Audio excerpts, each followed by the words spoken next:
I'm not sure exactly when it began, this habit of making peace that wasn't mine to make, but I can tell you it started young. Maybe you've felt it too. That quiet pressure to be the one who holds it all together, not because you're the oldest or the wisest or the strongest, but simply because you can. And if you can, then you must. I didn't know it then, but my role in the family was written before I ever got to speak a word. It started like any normal week, but it didn't end that way. I was the third child in a family of 5. Not the oldest, not the youngest, just conveniently in the middle. And it turns out the middle child often becomes the bridge. I don't remember signing up for it. No one ever does. My earliest memory of fixing things was during one of my parents' arguments. I couldn't have been more than 6. My dad's voice had that low, sharp edge to it, the kind that cuts deeper than yelling, and my mum was standing by the sink, arms crossed, tears balanced at the edges of her lashes. I didn't know what the fight was about. I just remember walking in and hugging her leg. She looked down at me, startled, then softened. "It's okay, sweetheart," she whispered, but it wasn't. From then on, I became the quiet balm. If someone wasn't talking to someone else, I was the go-between. If there was tension at the dinner table, I cracked a joke. I learned to sense moods like changes in weather. My survival instinct sharpened into something others mistook for emotional maturity. They called me so mature for your age. I thought it was a compliment, but really, it was a warning. In school, I learned to nod along, to laugh when I was supposed to comfort others even when I was crumbling. I'd come home and mop up whatever emotional mess had leaked into the living room. My siblings would fight, and I'd be the one pulling them apart. If one of them stormed out, I'd be the one sent to retrieve them. I became good at reading people. Too good. I could predict what someone would say before they said it. I could rewrite entire conversations in my head before they happened, just to prepare for damage control. And the truth is, no one ever asked if I was okay. Because I looked okay. I was smiling. I was helpful. I was always there. There was this one moment I can't forget. I was 15. My older brother had crashed his car, and my parents were in full panic mode. Voices rose, accusations flew, and suddenly my mum turned to me and said, "Why didn't you stop him?" As if I had that kind of power, as if it was my job. I remember the way that question lodged in my chest like a splinter. I didn't even argue. I just nodded and said, I didn't know he was going out. But deep down, I believed her, that somehow I'd failed. I carried that weight for years. Looking back now, I can see how the role of peacemaker was never a gift, it was a cage, a beautiful, gold-plated one, lined with praise and false responsibility. People like Mew don't erupt. We erode. Slowly, quietly, invisibly. I started losing parts of myself I didn't know were optional. Preferences, opinions, even the sound of my own voice in a room full of arguments. At 22, I missed my own birthday dinner because my sister had a breakdown over her boyfriend leaving her, and my mum insisted I go calm her down. So I did. Of course I did. That night, I sat alone in my apartment, eating cold takeout and looking at a single slice of untouched cake in the fridge. It was the first time I let myself cry without wiping it away immediately. Maybe it was nothing, or maybe it was the beginning of something. I didn't know it yet, but a crack had formed in the mirror I'd been holding up to everyone else's reflection. I'd been the peacemaker for so long, I didn't realize I was disappearing. There's something about pretending everything is fine that seeps into your bones. You do it for long enough, and one day you wake up unsure whether the peace you keep creating is even realer, just a carefully constructed illusion you've memorized too well. By the time I was in my mid-20s, my family's dysfunction had woven itself so tightly into my identity that I couldn't tell where they ended, and I began. Every gathering had its own choreography. Who sat where, which topics were off-limits, who might blow up if someone said the wrong thing. And I was the quiet conductor, guiding everyone away from landmines, smoothing rough edges with a smile, diffusing tension before it sparked. But I'd started noticing small things like how tired I felt after every visit. Not physically tired, soul tired. I'd spend the next few days drained, emotionally raw, and yet no one ever seemed to notice. That year, my younger cousin got married. A big church wedding with glittering lights, fake smiles, and the kind of forced joy that makes your jaw ache. I was a bridesmaid, of course I was. My mother volunteered me before I could decline. At the reception, my sister threw a tantrum because the seating chart didn't place her next to her on-again, off-again boyfriend. My father sulked because the wine wasn't to his liking, and my mother was furious with me for not managing things better. She pulled me aside, lips tight, eyes flashing. "You're always so helpful, why are you making things harder today?" I blinked, my cheeks burned, and for the first time, I said nothing. I just stared at her, not angry, not apologetic, just blank. She looked back at me, startled, like she'd suddenly realized I wasn't playing my role. I walked away, and I didn't look back. It was small, I know, barely a moment, but that night, I drove home in silence, hands clenched on the wheel, heart pounding. Something had shifted. For the first time, I'd chosen not to fix it. I didn't soothe, I didn't mediate, I didn't make it okay, and no one thanked me, no one followed up. No one asked if I was all right. It hit me then. Maybe they didn't love me. Maybe they loved what I did for them. That thought haunted me for weeks. I tried to brush it off, told myself I was being dramatic. But little memories began surfacing, years of moments when I wasn't seen, just used. Like when my brother forgot my college graduation because he was too tired, but I still showed up for his divorce hearing. Or the time my sister borrowed money, promised to pay it back, and then got angry at me for reminding her. And every time something cracked in the family, I was the glue.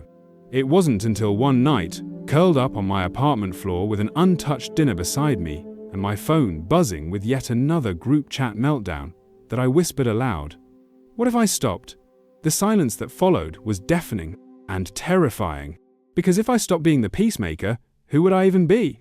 I wasn't ready to find out yet, but the question stayed. It echoed through every holiday phone call, every half-hearted apology, every dinner where I smiled through clenched teeth. The illusion of closeness started to wear thin. I saw more clearly now the digs hidden in jokes, the way every gesture came with a string attached, the unspoken rule that my needs came last. Then came my father's birthday, a big family dinner, full of forced toasts and bitter laughter. My brother showed up late and drunk. My mother snapped at the waitress. My sister announced she was moving in with someone she met online 2 weeks ago. The whole night was chaos. And when dessert was served, my mum looked at me and said, "Aren't you going to say something to bring everyone together?" I smiled politely. Then I excused myself. I walked out into the cold night, stood under the stars, and breathed. I didn't go back in. That night, in the quiet of my car, I realized something else. Maybe they didn't even notice I was gone. I didn't say anything to anyone after that dinner. Not a text, not a call. I didn't answer the usual follow-up messages asking for explanations or apologies. Not because I wanted to hurt anyone, but because I was tired of bleeding for people who never noticed. And at first, no one noticed. That was the part that stung the most. A week passed. Then 2. I didn't hear a thing. No check-ins. No, "Are you okay?" Not even a passive-aggressive guilt trip. The silence was louder than any argument. And so, I did something that felt quietly radical. I stayed silent too. It felt strange, like walking barefoot in a house you've always tiptoed through. Every step felt wrong at first, then liberating. I didn't jump into the group thread when my sister started complaining about her boyfriend again. I didn't volunteer to help plan the next family gathering. I didn't offer advice when my brother posted a cryptic message about feeling betrayed. I let it all pass me by, and it felt like the first real breath I'd taken in years. But freedom, I've learned, is not always clean. Sometimes it comes with guilt braided into every thread. There was one night, maybe 3 weeks in, when I sat on my couch staring at my phone. The screen was black, but I kept unlocking it, hoping to see a message. Something. Anything. I even typed a message to my mom, just a simple, "Hey, how are you?" But I never hit send. Instead, I deleted it and cried. I felt unmoored, like I'd let go of something I'd clung to my whole life. And now I was drifting in open water. No map, no anchor. But I wasn't drowning, not yet. Then, the message came. My brother texted, out of nowhere, "Guess you're too good for us now. Just don't come running back when things fall apart." No context, no greeting, just a strike to the gut. I stared at the screen for a long time. I didn't reply. What could I say that wouldn't be twisted, resented, used as ammo in the next family war? Instead, I closed the app. And that was when I realized something bitter and sharp. Even when I didn't play the role, I was still blamed, still the scapegoat, still the target. I had changed, but their narrative about me hadn't. A few days later, my mum called. I let it ring. She called again. Then, she left a voicemail. I don't know what's gotten into you lately, but this family needs you. You've always been the glue. If you stop caring, everything falls apart. Don't be selfish. Selfish. That word sat with me like a thorn. I played the message twice, then a third time. I kept trying to hear something underneath it. Maybe love, maybe fear, maybe regret. But all I heard was pressure, and a story I'd been forced into since childhood. I wanted to scream. I'm not the glue, I'm a person. I'm tired. I want to be more than a band-aid for everyone else's wounds. But I didn't. Instead, I turned off my phone. For the weekend, for the first time in years. I went to the farmer's market alone, took a walk by the river, Saturday in a park with a book I barely read, and for the first time, I noticed things. The crunch of leaves under my shoes, the way the wind made my hair dance across my cheeks, the scent of roasted coffee from a cart nearby, things I'd forgotten how to enjoy. And somewhere in that quiet, a thought surfaced. Maybe I'm not here to hold anyone else's story together. Maybe I have one of my own. It was terrifying. And it was true. It didn't take long for the next crisis to erupt. My cousin's baby shower, of all things, became the latest battlefield. A dispute over the guest list, a fight between my aunt and sister about who was more supportive. And somehow I was dragged into it despite saying nothing at all. My sister sent me a voice message laced with irritation. I don't know why you're being so distant lately. Everyone's talking about how cold you've become. You used to be the one who brought us all together. Honestly, you've changed and not in a good way. There it was again, the accusation in disguise. I sat there listening to it in the grocery store parking lot, gripping the steering wheel with one hand and feeling my throat tighten. I hadn't said a single thing about the shower, hadn't weighed in, hadn't sided with anyone, and yet I was somehow responsible for the fallout. Blame always had a way of finding me. Even when I disappeared, they still built a version of me in their stories: a villain, a deserter, a disappointment. I didn't respond to her message. Instead, I closed my eyes and let myself feel it. The weight, the injustice, the deep, bone-level exhaustion that came from a lifetime of emotional labor no one recognized. Then I went home and did something I'd never done before. I turned off my phone. I lit a candle. And I wrote. I started to write the truth knot for them, not to explain myself, but for me. I titled the first page, What I've Carried. I listed every time I had to stay silent so someone else wouldn't get angry, every apology I made just to keep the peace, every event I attended even when I was sick, heartbroken, or burned out, every gift, every favor, every moment I erased myself to make someone else feel whole. The list went on for pages. By the end, my hands were shaking, but I felt lighter, and for the first time, I allowed myself to ask a question that had always been buried under guilt. What if I was never supposed to carry all of that? What if real love wasn't supposed to feel like a job? I didn't realize it then, but that question would become my compass. Still, the next time my mum called, I picked up. Old habits die hard. She launched into the usual routine: who said what, who was upset, who needed me to mediate. I waited, let her talk. Then I asked calmly, Mom, why is it always me that has to fix things? She went silent for a beat, then scoffed. Because you're the only one strong enough. I was quiet too. But inside, something snapped. I'm tired of being strong, Mom, I said. I'm tired of being the glue. Maybe if everyone stopped depending on me to keep it together, we'd all learn to do it ourselves. There was a long pause. Then she said something that still echoes in my chest. You've changed, and I don't like who you're becoming. I didn't reply. I just let the silence stand. Because for the first time, I didn't feel the need to explain myself. I didn't feel the urge to apologize for setting a boundary.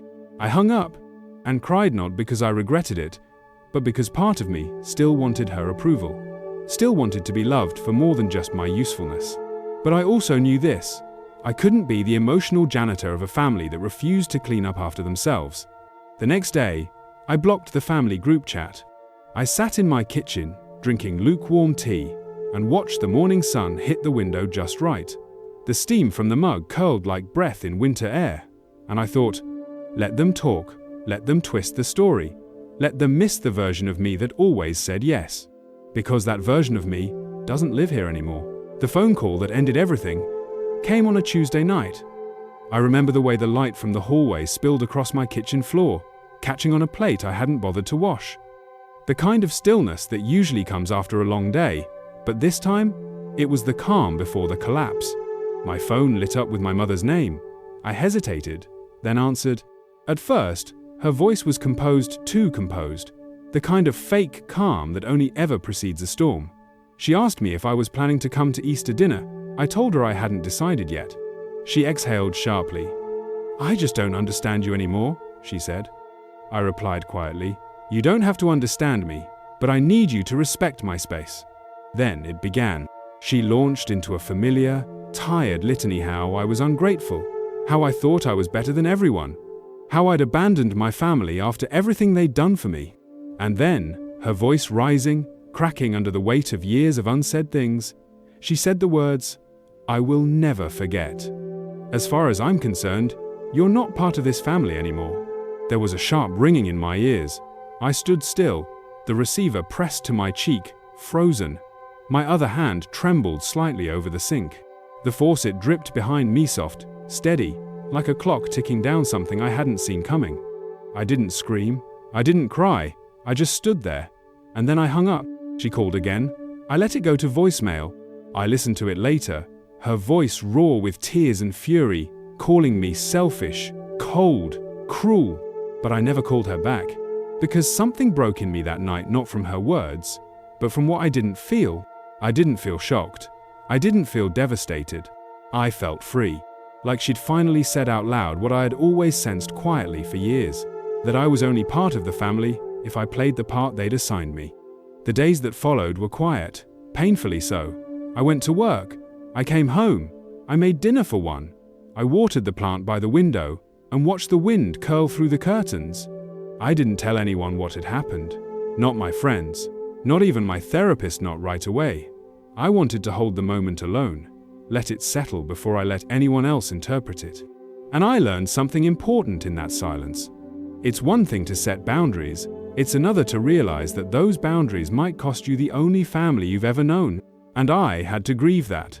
Not just the people, but the fantasy, the version of family I'd clung to for so long, hoping it would soften, hoping I could fix it, mold it, make it functional. That version had died.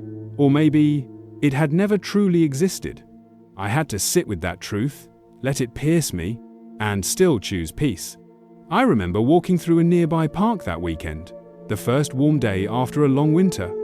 People were out in light jackets, children on bikes, couples with dogs.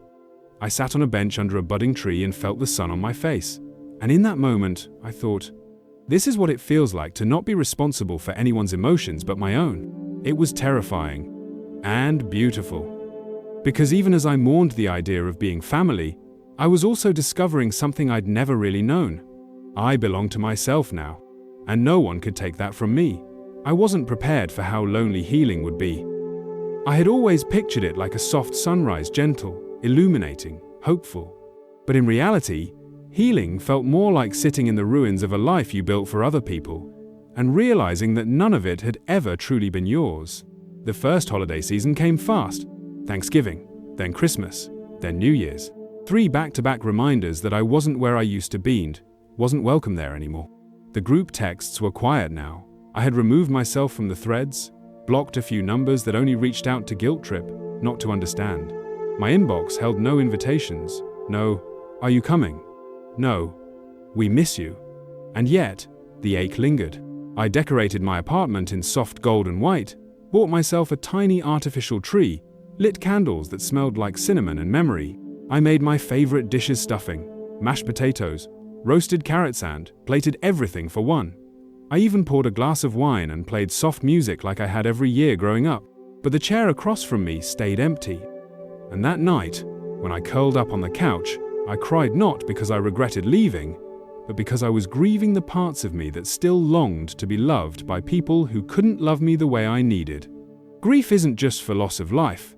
Sometimes it's for the loss of a role, a rhythm, a version of you that made sense even if it hurt. But there was beauty in that grief too, because it meant I was waking up to my own needs. I began to journal more during those months, not just the pain, but the quiet victories, the mornings I didn't wake up with anxiety twisting in my stomach, the moments I said no and didn't feel guilty, the days I smiled and meant it not for show, not for peacekeeping, but because joy had found me. One day in January, I walked past a mirror and stopped. There was something different about me. My shoulders were relaxed, my eyes steadier, my mouth not stretched into a performance of pleasantness, but resting in something closer to contentment. I didn't recognize myself fully, but for once, that didn't scare me. That month, my sister messaged me. Just a line. Still not talking to us? You're being ridiculous. There was no greeting, no warmth, no curiosity. Just entitlement, anger, expectation. The old me might have replied, might have tried to explain, to soothe, to bridge the gap. But now I understood something crucial. I was never the one who broke the bridge. I just stopped rebuilding it after every fire they set. I didn't respond. Instead, I took my phone, placed it in a drawer, and went for a walk. It was cold that day. The kind of cold that makes your breath visible, makes your skin sting, but also makes you feel undeniably here. I wrapped my scarf tighter, felt my fingers in my gloves, and looked up at the winter's sky-soft grey with slices of pale blue breaking through. And I whispered to myself, "You're doing okay," because no one else was going to say it. And that was all right. In the quiet, I started making new traditions. I hosted a solo Sunday every month, just me, my favorite meal, a new book or film, and no pressure to be anything but fully present with myself. I reconnected with old friends who didn't need me to perform. I signed up for a pottery class where no one knew my family, my history, or my title as the responsible one. They only knew me, or rather, the version of me I was becoming. And slowly, piece by piece, that began to feel like enough. It's funny how the word boundary can trigger people more than actual betrayal. Once I started saying no, really saying no, not the soft, maybe next time, or the deflecting, I'll see what I can do, the backlash came in waves. It started subtle. A cousin reached out to say they missed me, but ended the message with, "We just don't understand why you've shut everyone out." A family friend commented on one of my photos with, "Don't forget where you come from." Even an old neighbor messaged, "Your mum's been so upset lately, maybe you should call her. Life is short." Each message chipped at the edge of my resolve, no because I wanted to go back, but because I was starting to realize just how deep the narrative ran. People didn't just see me as the peacemaker, they depended on it. They expected it. And now that I wasn't playing the part, they were mourning the convenience of me, not the connection. One Sunday morning, I got an email from my uncle. Long, dramatic, and littered with phrases like, "Family is forever, blood is thicker," and "We all make mistakes." But the part that hit hardest was this: "You've become so cold. This isn't the niece I remember. We miss the old you." And I realized something I hadn't dared say aloud yet. They didn't miss me. They missed the version of me who didn't take up space, who kept the peace, who never said no, who cleaned up the mess and swallowed the anger and wore the mask. But that version of me was gone. Not out of spite, not out of rebellion. Out of necessity, I needed to survive. Still, even with this clarity, the loneliness came back in waves. Some nights, I'd lie awake wondering if I was wrong, if I'd overreacted, if I should have just stayed quiet a little longer. Was I too sensitive? Was I selfish for walking away? Was I really the problem? But each time I started to spiral, I'd remind myself, I wasn't asking for too much. I was asking for basic respect, for reciprocity, for emotional honesty. Things that had never existed in our home, not really. And when I tried to introduce them, I was met with confusion, anger, silence. There was one particularly sharp moment that cemented it. I was sitting in my therapist's office, hands wrapped around a cup of tea she always kept on hand for me. I told her I felt like I'd set myself on fire to keep everyone else warm, and now that I'd stopped, they were angry at the cold. She nodded slowly, then asked, "When was the last time someone in your family asked how you were doing?" I couldn't answer. because it hadn't happened, not in a genuine, sustained way. Sure, I'd get the occasional, "You okay?" after I'd handled a crisis or mediated a fight, but it always came with the expectation that I'd bounce back, keep going, stay available. I'd never been seen for me only for the role I played. And that kind of invisibility? It's brutal. It makes you question whether you're lovable without the labor. So I started building a life where I didn't have to earn belonging. I cultivated a chosen family, people who didn't flinch when I cried, who didn't need me to fix everything, who just let me be. I started speaking up more at work. I told a close friend that I couldn't always be her emotional dumping ground. I practiced saying, "I can't help with that right now," even when it made my stomach twist. And every time I did, something inside me exhaled. Because I was teaching myself, moment by moment, that I was not responsible for other people's peace at the expense of my own. One day, while walking home with groceries, I passed by a mum and her teenage daughter arguing about something, probably curfew or screen time. And as I crossed the street, I heard the daughter shout, "You never listen to me!" Her voice cracked with that particular heartbreak only a teenager can channel. But it wasn't the words that stopped me. It was the way the mother responded. She turned, looked her daughter in the eyes, and said softly, "You're right. I didn't. I'm sorry." That moment hit me harder than I could have predicted, because I'd waited my entire life to hear someone say that to me. And no one ever had. But strangely, it didn't make me bitter. It made me hopeful. Because if someone could say it, even just a stranger on a sidewalk, then maybe I could say it to myself. Maybe I could be the one who finally listened. The letters came later. Not from my family, they were done writing to me. These were letters I wrote myself. Pages I filled late at night, sitting at my dining table, with only the glow of a lamp, and the whisper of my own thoughts to keep me company. I never meant to send them. They weren't apologies. They weren't pleas for reconciliation.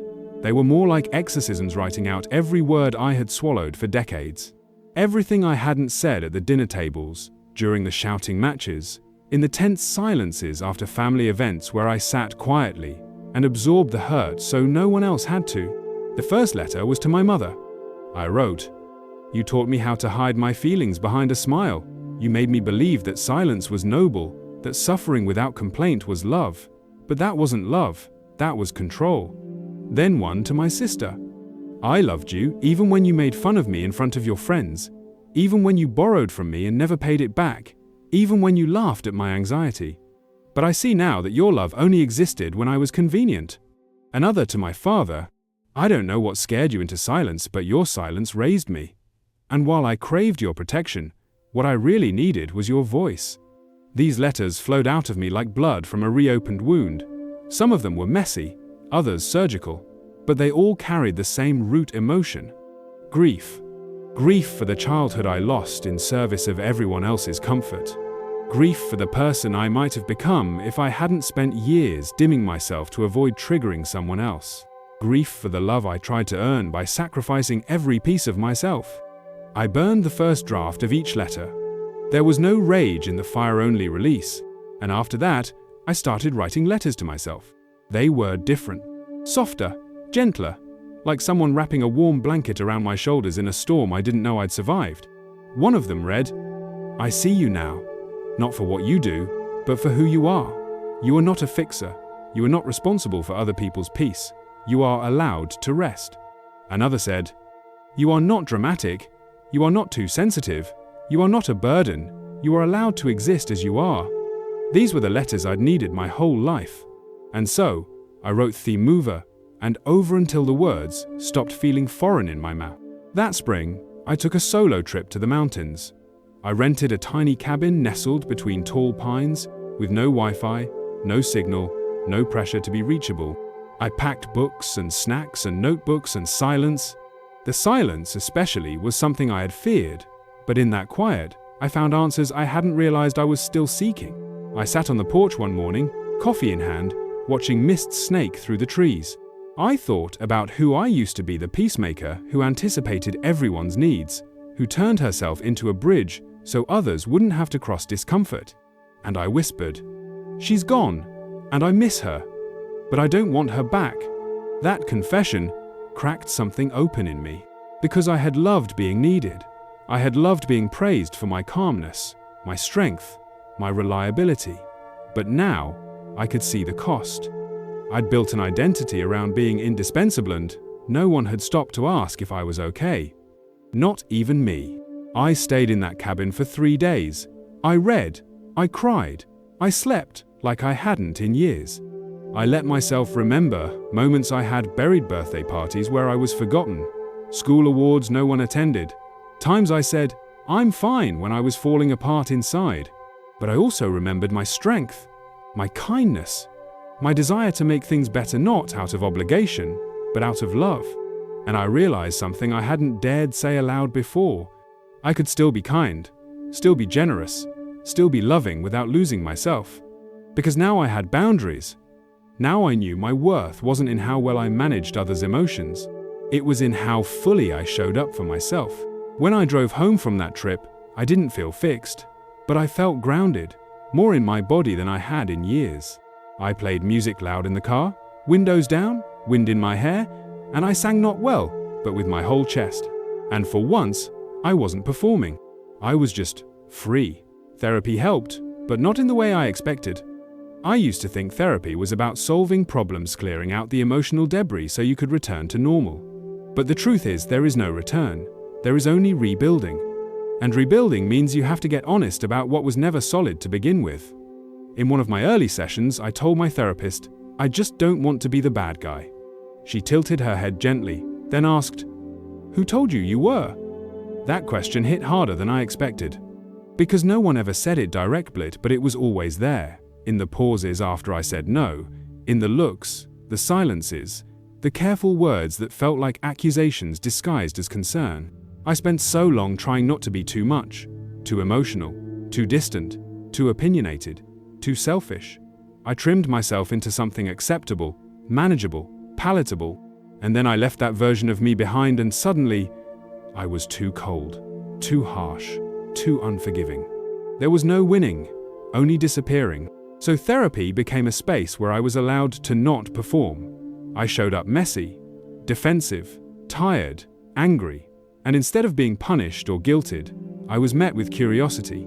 I was asked to sit with my discomfort, to examine the part of me that still wanted to run back, fix it all, be loved again.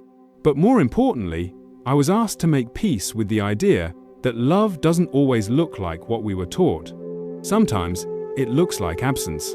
Sometimes it looks like choosing yourself even when no one claps. One breakthrough came on a rainy afternoon. I'd been telling a story about something small, how I used to hide my bad grades so my parents wouldn't get upset. I laughed as I said it, brushing it off, but my therapist didn't laugh.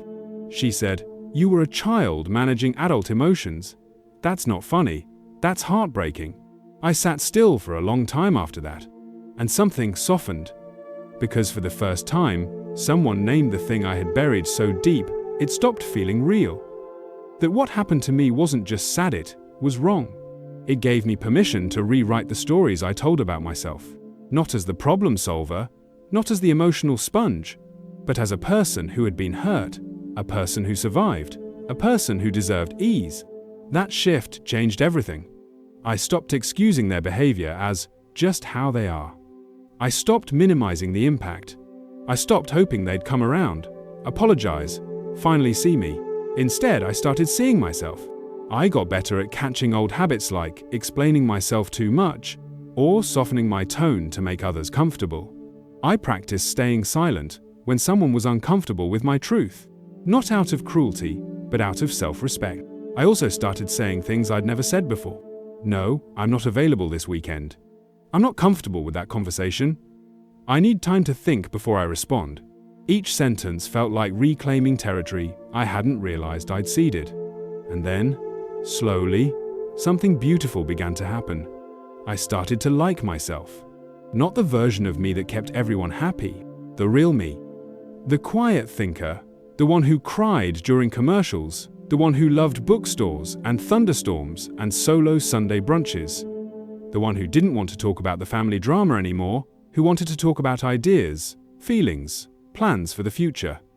I found new friends, people who weren't drawn to me because I fixed their lives, but because we laughed together, shared honestly, held space for one another. People who didn't need me to be on all the time. People who could sit in silence with me and still feel connected. And I started building a life not around absence, but around intention. I got a dog. I redecorated my space with colors I loved.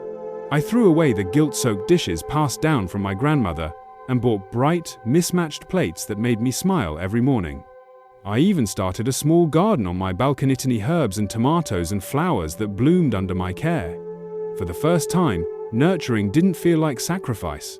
It felt like homecoming, because I was finally giving the care I used to give to everyone else to myself. I didn't expect to see my sister again. It had been over 3 years since we'd spoken, 3 years of silence, filled with occasional jabs through extended family, passive-aggressive social media posts, and birthday messages that felt more like formalities than attempts at connection. But life, in its strange symmetry, tends to bring us back to the places we've left unresolved. It happened at a mutual friend's memorial service. He had passed suddenly an aneurysm, they said. One of those moments that jerks you out of the smallness of your own orbit and reminds you how fragile everything really is. The chapel was small, filled with quiet sobs and familiar faces. I had almost turned around in the parking lot when I saw her car, but something told me to stay, not for her, not for closure, just for me. I found a seat near the back. Safe, unassuming, I kept my eyes forward, hands folded in my lap, and then I felt her sit down beside me. She didn't say anything at first. Neither did I. For a few minutes, we just existed next to each other, breathing the same air, listening to the same hymns, mourning the same man, but also mourning different lives. Mine, the version of us that never got a chance to grow. After the service, we stepped outside together. The sky was overcast, just on the edge of rain. People lingered in clusters, hugging, recalling memories, promising to stay in touch. She turned to me, her voice barely above a whisper. "Hi." I nodded. "Hi." There was an awkward silence. Then she said, "You look good." I smiled politely. "Thanks." Another pause. She looked down at her shoes, then back at me. "I don't really know what happened," she said. "One minute you were just gone." I took a breath. "I didn't vanish," I said softly. "I just stopped showing up for roles I never auditioned for." She flinched, not visibly, but in that quiet way people do when words hit closer than they want to admit. "I didn't know you felt that way," she replied. "I don't think anyone did," I said. "That was the problem." She nodded slowly, chewing on her lower lip. "I miss you." I looked at her, really looked at her.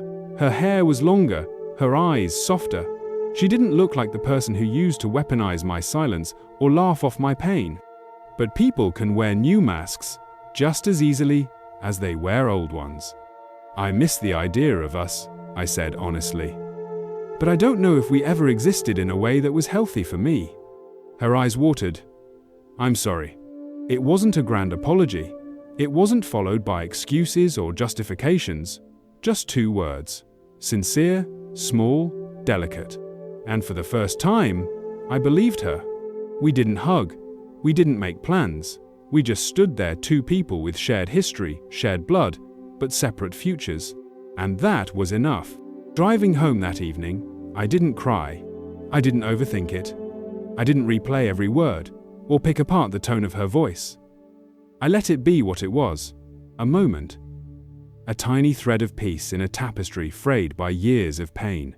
Sometimes, reconciliation isn't about rebuilding the relationship. Sometimes, it's about reclaiming the pieces of yourself that were lost in it. I still have my boundaries. I still protect my peace. I still say no, unapologetically, when something doesn't feel right. But now, when I think about my family, I don't feel rage. I don't even feel sadness most days. I feel distance and peace. And in that distance, I've built something solid, something mine. A life that doesn't revolve around proving my worth or soothing other people's storms. A life with laughter that doesn't feel forced. Friendships built on mutual care. Days filled with quiet joy. And nights where I sleep soundly, knowing I didn't abandon anyone. I simply came home to myself. And I'm not leaving again. Word count, 1,228. Emotional wind down, 300 words. So, if you're still here, listen, thank you. This story wasn't easy to tell. Not because of the pain, but because of the softness that came after. Because once you learn to stop betraying yourself for other people's comfort, it's hard to look back without a little ache. But here's the truth. Healing doesn't always look like confrontation or loud exits. Sometimes it's quiet. Sometimes it's walking away without slamming the door. Sometimes it's building a life so steady, so calm, that no one else gets to shake it.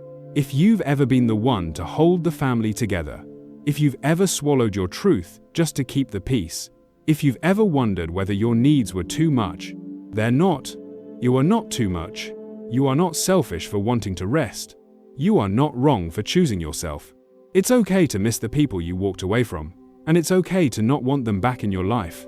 Grief and peace can live in the same breath. I hope you find the courage to take up space, to speak gently to yourself, to write the letters you'll never send, and maybe burn them with love. And if your voice shakes when you finally say, "I can't do this anymore," let it. That trembling, it's the sound of your truth coming home.